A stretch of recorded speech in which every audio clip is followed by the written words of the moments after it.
एक शादीशुदा बेटी ने अपने माँ को एक खत लिखा। सुनिएगा खत में क्या लिखा उसने। आपकी आंखों में आंसू नहीं रुकेंगे कि माँ अब तो मुझे बहुत याद आती है।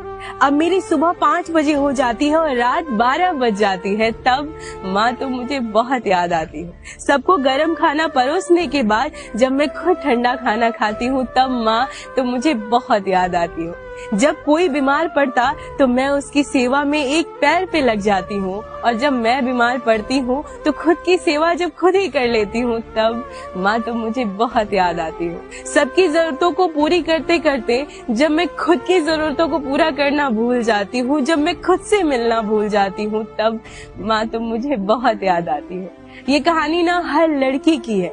वैसे तो शादी से पहले हर लड़का कहता है कि मैं तुम्हें माँ की याद नहीं आने दूंगा, लेकिन सच तो ये है कि माँ की कमी कोई पूरी कर ही नहीं सकता। माँ तुम बहुत याद